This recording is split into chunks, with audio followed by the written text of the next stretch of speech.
This is Reimagining Higher Education, your go-to podcast with remarkable education leaders sharing personal stories from their experience in and around the sector, including reflection and hope for progress in the sector. With your host, Professor Judyth Sachs, former PVC Learning and Teaching at the University of Sydney, Deputy Vice-Chancellor and Provost at Macquarie University, and Special Advisor in Higher Education at KPMG, and now Chief Academic Officer at Studiosity. Welcome.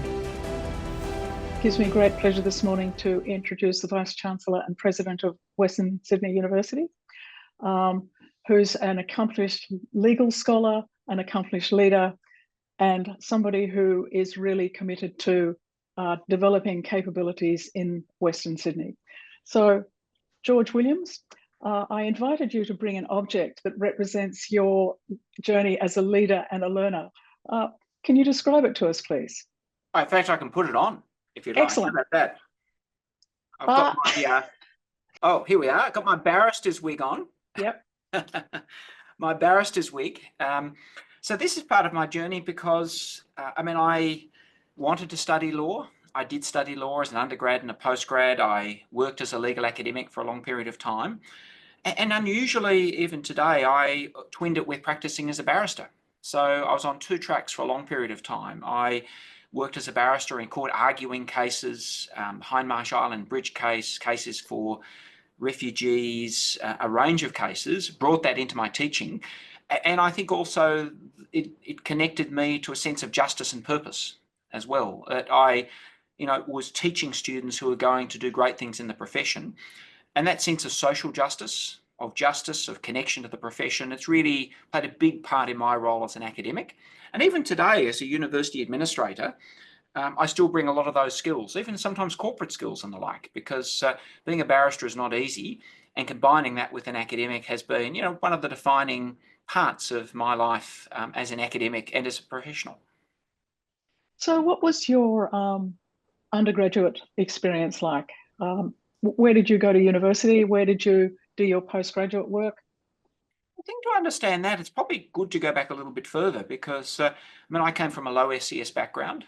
My parents split when I was young and I went off the rails for a good period of time as a young person. I was the kid that no teacher wanted in their class in primary school. I was juvenile delinquent, would not have been far from the truth, and I faced expulsion on multiple times. And a key point in my life was actually education. And one key moment was actually when in year 5, my teacher said, let's move you off the irregular detentions and just give you a permanent detention.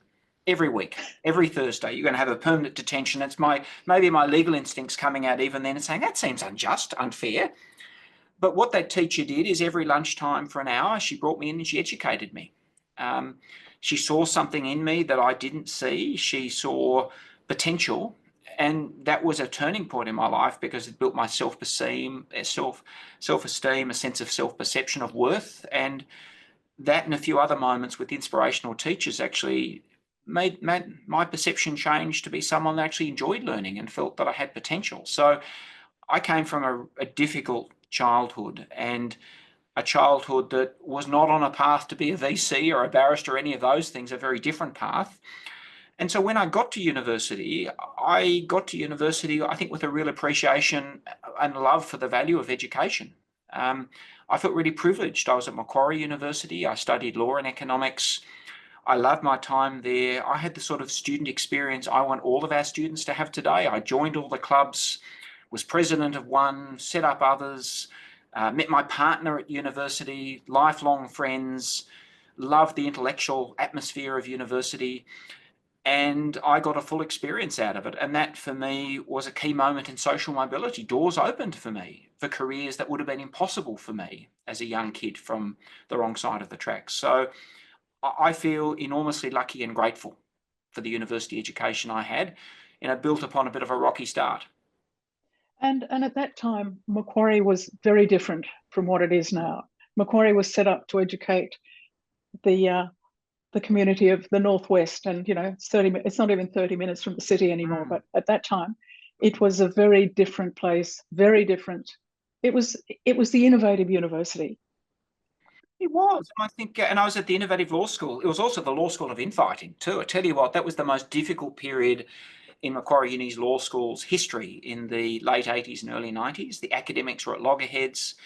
One academic actually made a statement in the paper, "Don't employ Macquarie law graduates. My fellow colleagues are so bad at teaching, you shouldn't even employ the students." And when I was going for jobs, we had about 120 students graduating, and about 2 or 3 got the positions they were looking for. And every interview, I was one of those, but every interview you go there and say, your own teachers are saying that the students aren't good from your law school. So it was a very hard period. And I saw, in many ways, the worst of academic infighting at that time. It's now a great law school and has moved beyond it. But it was a bit searing for students at that time at Macquarie, being at a law school at war with itself. I remember it when I was there as provost. It wasn't as bad, but there was still the residue. So yes. Fortunately, institutions can move on, and that moving on, and then they can flourish, which is terrific. So you've mentioned that there have been some teachers that have really made a difference to your life. Can you think of some teachers in your legal education that really gave you the sort of the love and inspiration that the law can often give you? Yeah, I mean, one of the most motivational of all was Tony Blackshield at Macquarie Yes. University. And Tony is the ultimate character. He taught me constitutional law across 2 semesters. And I loved his stories. He brought it to life. And it's a bit like with my connection being a barrister later on, that for me as a teacher, it's about telling stories. It's about the narrative. And I just found that so interesting, how Tony would talk about how the law and the Constitution had shaped the nation. Could be the banking nationalisation debates of the 40s. It could be the Tasmanian dam case, which was all about damming the Franklin River. It could be the quirky personalities. And Tony really inspired me. And that's when I realised that's what I want to do. I wanted to be a barrister. I wanted to be arguing the big cases in the High Court. And Tony was a really generous teacher. He wrote a reference for me that got me an associateship at the High Court.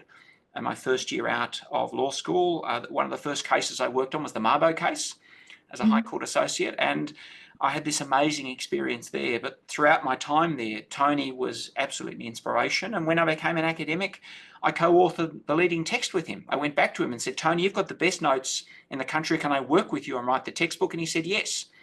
So we authored a text in my first year as an academic, which is still used today very successfully across Australia. So yeah, Tony was, just a wonderful teacher. And I think for many people across many generations has inspired people to be lawyers and to look at themselves differently. When we started our conversation, you talked about, you used the word justice and purpose. Yes. Are these 2 of the platforms upon which you frame your leadership direction of a very complex institution like Western? Yeah, very much so. And I think I'm driven in leading this organisation that every student should have the opportunity that I did. And that, as someone from a low SES background coming into university and having a wonderful experience that transformed my life, I think that's the country we should be. And I think that's why I wanted to come to Western Sydney. And when Barney stepped down, I saw there's a job here. I thought, wow, that is the place that connects me to my values, where I can make a difference. And of course, here 2/3 of our students are first in family. We've got the highest number of low SES students in the country. 1 in 2 of our students speak a language other than English at home. So if you want to make a difference in education, this is the place. We're on the frontier, and every single student we have here, we're propelling to a better life. And that's my job, essentially, is to essentially provide an environment where students can thrive and reach their potential. And in doing that, yes, there's a strong justice aspect as well. I think if we want to be a fair and just society, well, it starts with education. If you want to change the world, you start with education. And that fairness and justice means accessibility, that being able to fulfill your potential shouldn't depend upon having rich parents. Everyone should have that opportunity. And what really I rail against at the moment is it's not fair, it's not right, and there's too much about our system that is actively dissuading students from realising that potential. And again, that's something Western Sydney needs to fight for. And purpose, can you just unpack purpose a bit as well? Yeah, so I've been thinking a lot about that since I've come to Western Sydney. I think when I think about my purpose here, it's essentially to empower our people to realise our mission as a university. And for me, there's 3 things. The purpose we need to articulate, and that is student success. That's the bedrock of what we do. It's impactful research, it's improving lives. And the third bit is serving Western Sydney. We're defined by our region, and we're unusual as a university because we've got 10% of the Australian population in our backyard. There's no university which is dedicated to a larger, more vibrant, more energetic, more important region. It's the third largest economy in the nation, the fastest growing, the youngest, the most diverse. And so we need to be the university that Western Sydney needs and deserves. And that's a heavy responsibility to realise that. But if we thrive, the region will thrive, and we've got to do it in partnership. So does that mean doing things differently? And if so, what does differently look like? Yes, I think so. And I think people are rightly asking today about the value they get from a university degree, about how universities are operating, about the value of knowledge. And give you one example that makes me think is, I gave ChatGPT an instruction not so long ago. I asked it to write me an essay on bills of rights for second-year law students, stock standard, that's what you do. Gave me a great essay. I asked it to write an answer, gave me a great answer. Then I asked it to set up a marking rubric and mark its own answer, and it did beautifully and gave itself a high distinction. So, and you could do that without legal knowledge. You could actually generate legal information very effectively. So in this world, we have to ask ourselves, what's our value? What are we doing? It can't be business as usual. And I think for me, that's less a threat than more an exciting opportunity, particularly in a place like Western Sydney. We need to rethink our teaching models. We need to rethink what we deliver for our students, and particularly in a really difficult financial environment, our students show that the benefit is there. And that means being a bit bold and entrepreneurial, I think, because as much as we'll play always to our fundamental students research region, we need to be alive to doing it in very different ways. So thinking about the student experience then, for somebody that doesn't know Western, you are on multiple campuses. And I imagine that you spend quite a bit of time sometimes in the car, but at least with Zoom and Teams, that requirement to travel is limited. But what would a stranger see when they walked around the campuses of Western? So the Parramatta North campus is behind you. So what would they see? Well, what they'd see is amazing diversity as a start in our student body, unlike other campuses. They'd also see students really comfortable in their own cultural dress because we embrace that diversity. We encourage people to bring their whole selves to campus. They'd see symbols. For example, we've got a rainbow painted stairs, a symbol of inclusion. And they'd also see a young university on the rise. In terms of the energy and excitement here. I hope they'd also see me too, because I think as a leader it's really important that we're out and about, and I spend a lot of my time connecting with students out in our campuses, all of them at different times. And I would say I've only been in this job about 8 months, but if I think about the most impactful things I've done, they've all been connecting with students. It might be the class I took, and I'm doing more teaching this year. I think it's really important as a leader to be in the classroom and just seeing directly the learning experiences of our students. I've spent time at our Student Success Hub, answering queries. That was really impactful because I realised how hard we make it for our students. We have great people, but our systems are not good. And we have work to do there. And then probably the most impactful of all is actually time at our food pantry and our dinners for our students as well, and speaking directly to our students and understanding, why they have to skip meals, why study is poverty for too many of them. One student I met who sleeps in their car, and this meal we were, serving food to students. It was the one regular meal the week that this student would get. And so I think, I raise that just because I think as a leader, if you're not informed by the personal and lived experience of your students, how can you serve them? How can you deliver? And for me, something as basic as food has completely changed my perception about what it means to be a student today, which too often means going hungry. And 1 in 2 of our students have got food insecurity at the moment. And as a society, that is, really quite shameful. I think that too many of our students, can't afford to eat and study simultaneously.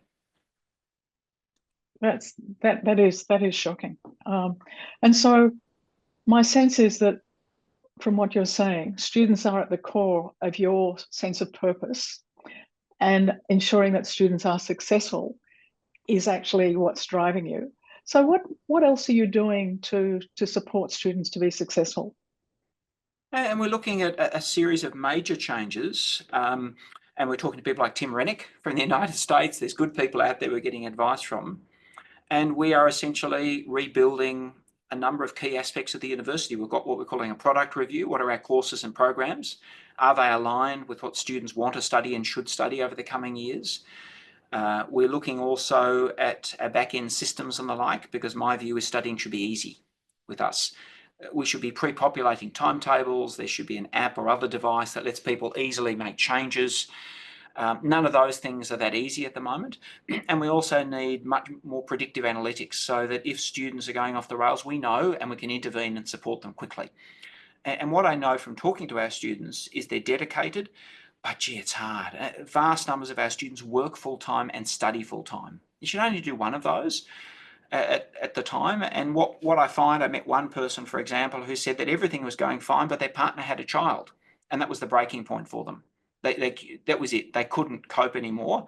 Another person said there was a family illness. There's no give in the system for these students. Something goes wrong and they drop out, and retention of our students is my number one challenge at the moment, just setting things up so they can stay and study.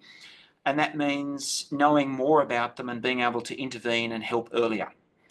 And so we're building those systems at the moment. And as I've said to our staff, this year is the year of the student at Western Sydney University, and I've asked every single staff member to go out of their way, look for helping students. You could be out there, a student is lost, doesn't matter what you're doing, give them a hand, and the students are reporting back on that. And I haven't mentioned to my staff, but next year will be the year of the student too, and the year after. Every year is the year of the student, but I'll announce that next year. But that's the driving thing. I mean, research, Western Sydney matter, of course, they're enormous, but it starts with our students because we deliver through our students. That's the core starting point of our mission. You also, as part of your reimagining, referred to partnerships and relationships in the community. What will those partnerships look like, and what will they deliver? Yeah, and I think partnerships is really important because we're the anchor institution for Western Sydney. So we empower others. It could be sporting clubs, cultural bodies. I think some of the partnerships will be opening up our campuses more. Letting people on. Where's the live music on our campuses? Great for our students, great for community.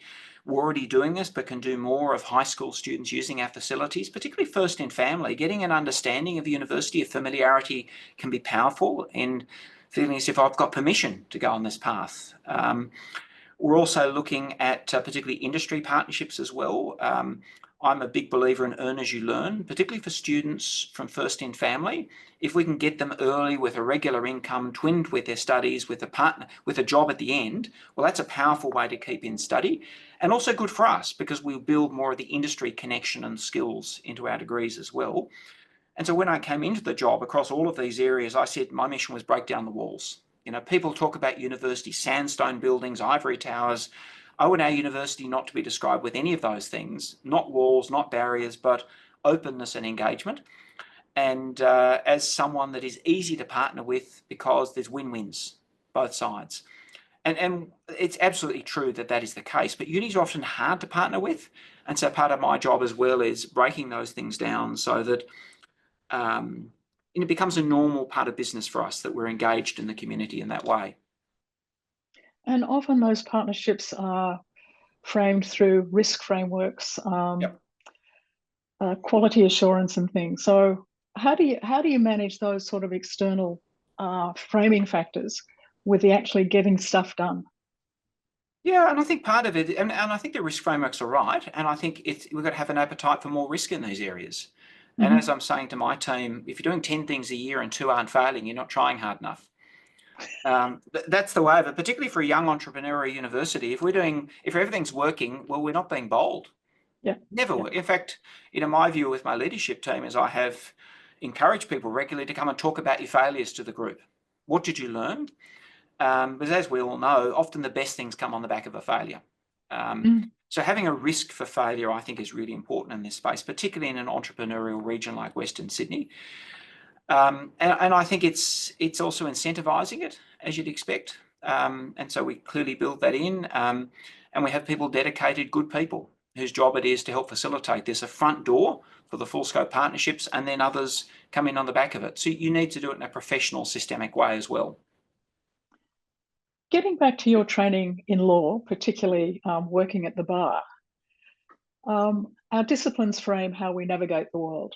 So how has being a lawyer framed your vice-chancellorship, both in its early stages and what you want to achieve in the future? I think one thing it's done is I come into this with a good appreciation of the outside world as well. You know, being a lawyer means connecting with clients and people.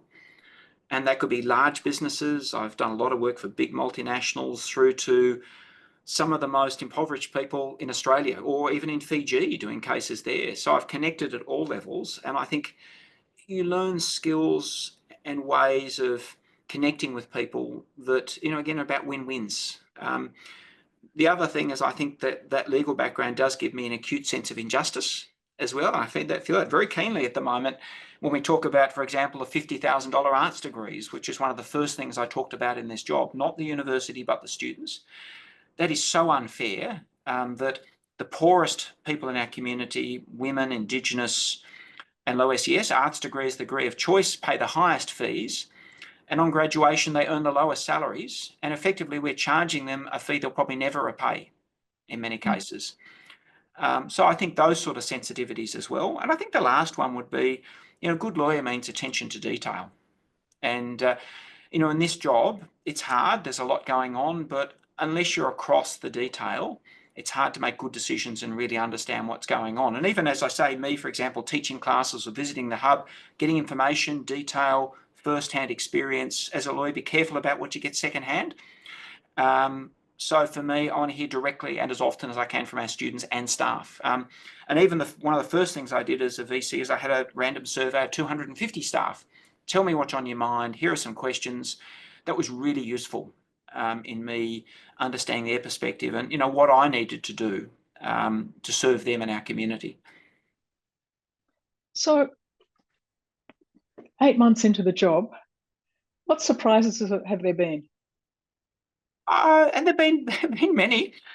Sadly, many of the surprises have been about government policy. And, you know, we've been surprised about international student caps, the impacts of that, the flow onto the domestic market. And financially, we're in a tough position at the moment in Western Sydney because of a range of quite difficult external factors that were surprises and, you know, shocks to the system and make it really hard to deliver on our promise. And literally at my end, it's those shocks mean making choices between employment and food services. It's really difficult. Another thing that surprised me that's been really positive is, you know, just how high quality the facilities are at Western Sydney. You know, I thought they were good, but gee, they're good. You know, world class, you know, best in Australia in many cases. And I don't want that to be a surprise. I want our students to know and our potential students, you know, come here for the best that the nation has to offer. It could be in music, journalism, all sorts of areas. It really is amazing what we offer.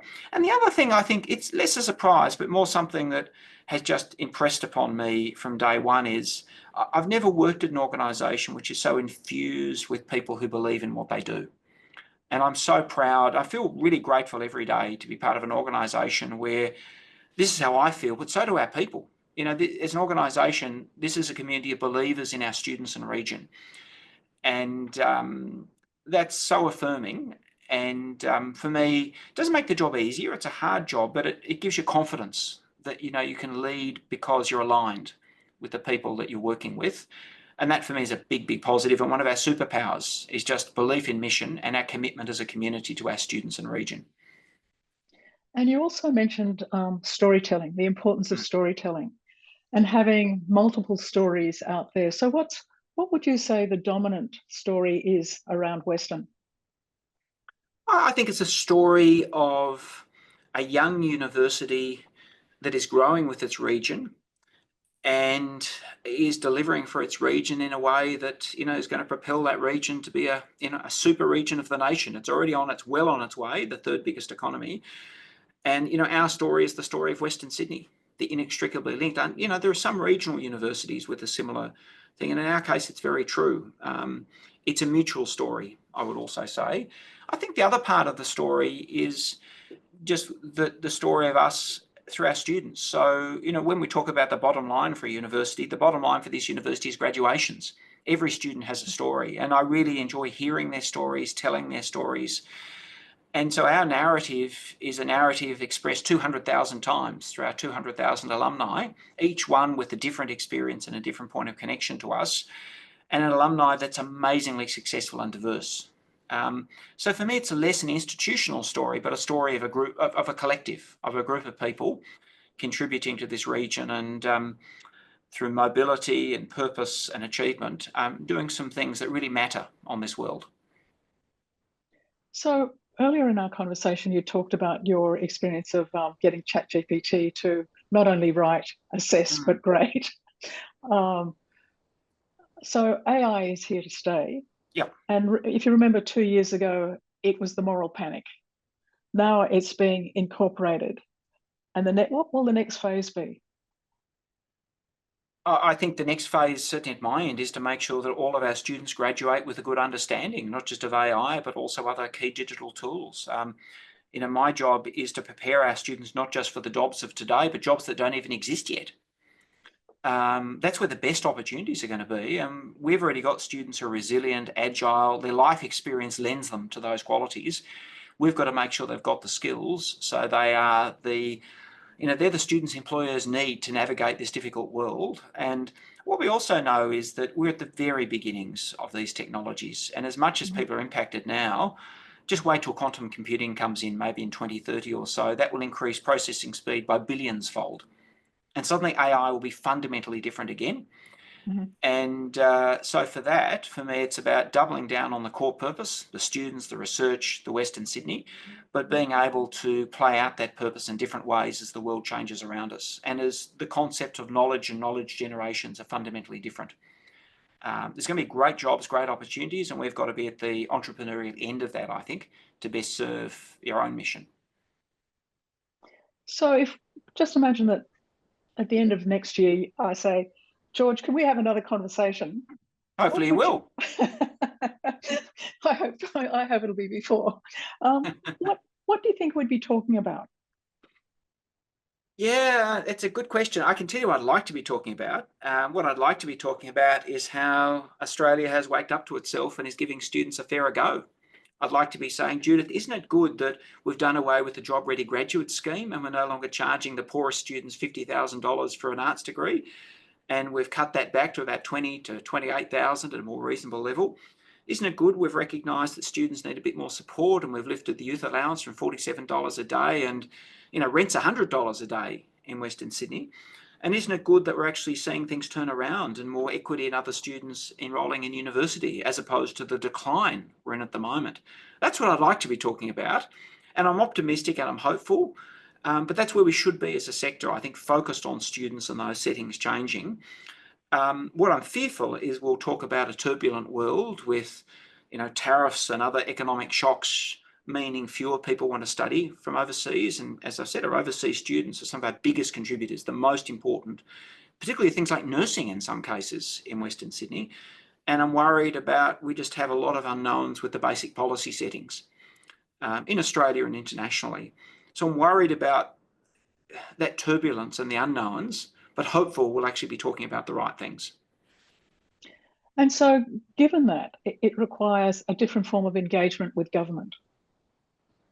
Is it actually at an individual institutional level with government, or is it through the group of 8 or whatever the subset of the group that Western's now with innovative research universities, isn't it? Yeah. I think it's all of those, Judith, and I think it's about the sector telling its story with coherence and optimism, and telling a story about what we deliver for our community. I think it's got to not be a self-serving story. I think universities, we talk a bit too much about ourselves a lot of the time. I think for me, universities matter because of our students and the life-changing research we do and what we deliver to our regions. That's what we should talk about, and we should all be doing that. We need less discussion about VC pay and other things that can dominate headlines, because that's quite corrosive of support for universities. And Western, we are determined to tell that positive story because we've got it in spades. But I know other unis do too. Around the country we do, but that's not the narrative at the moment. We've got to get back to that. I think, to put ourselves in a better position with social license, help people understand our value, and then that's when better policy settings follow. We get the policy settings of what you get when you're on the nose. Sadly, banks and the like, we've got to move out from that because we actually have the worth, and without us, you don't have good societies. We're necessary building blocks to prosperity. So I've got 3 more questions. The last question is a bit quirky, so be prepared for a little quirky question at the end. Sure. I'll steel myself. So when you think about the younger George, what advice would you give to George? Let's move a little bit beyond grade 5, year 5. What would you give to the George that had just finished year 12? Yeah, I'd say I think I'd say just be open to whatever comes your way. That often the best opportunities in life are the most unexpected. And in my case, that's what it's proved. I thought I was on a pretty linear path. I'd be a barrister doing all sorts of things. I never expected to be an academic. Never. I certainly never expected to be a university administrator. In fact, I spent much of my career fighting against doing that. I didn't want to be a dean of law, didn't want to be a TVC. But here I am doing a job I love because of those other things. And I think you've just got to stay true to your purpose, your integrity, your values, and then see what life brings to you. And don't stress. It'll work out if you're open-minded. And then you mentioned talking to students a lot, loving graduations. At one stage, I was going to the graduation of my nephew in Costa Rica. And I counted up the number of graduations that I'd been to throughout my career, and it was 400. And even though this was in Spanish, I knew what was going on. So what advice would you give to the students who are walking across the stage, always incredibly nervous, and you shake their hand and their hand is sweaty and shivering? But what advice would you give to them?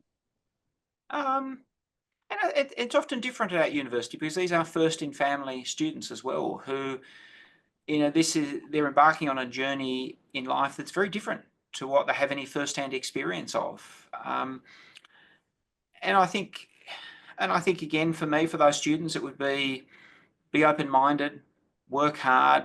We're behind you. We as a university, we're behind you. And you graduate with a great degree, enormous promise, and, go out there and it's going to be fine. So it's really an optimistic message. It is optimistic and reassuring because it is fine. Our students thrive. They do really well. But understandably, when it's so different and uncertain, there's a level of anxiousness often. They don't have parents who've done these things that say this is the normal path for someone in my family. The other thing that I can often say, and I do with those students, is just help them think about role models as well. Look at this person. Here's one of our Western grads. Look what they did. It's a good job market at the moment, good opportunities. Just go out there, work hard and show your worth. It'll be okay. So my last quirky question, what are you reading at the moment? Yeah, gee, that's a good question too. So I have actually just finished a book by Pat Cummins, the cricket captain. All right. Called Tested, where he interviews lots of people about challenging moments in their life and how they came through it and what they relied upon to get through it, which is sort of quite opposite for what we're going through in the sector at the moment. And, Pat's from Western Sydney, great connections here. I love sport. I think that's a real leveler in Australia. So, yeah, that's the book I've been reading. With stories in it that have made me reflect myself as a leader and how I navigate a turbulent time. Well, I have enjoyed our conversation enormously, and I didn't realise that you're a cricket tragic, so that even puts you higher up on my pedestal. So, George Williams, thank you for talking to me this morning, and I have every personal confidence and every great joy in hearing of the successes of Western Sydney, but also hearing that you are really a man of purpose and a man of principle. Thank you very much. Thanks, very kind. You have been listening to Studiosity's podcast, Reimagining Higher Education, candid conversations within higher education, sharing stories of leadership, change, and best practice in teaching and learning. Visit studiosity.com.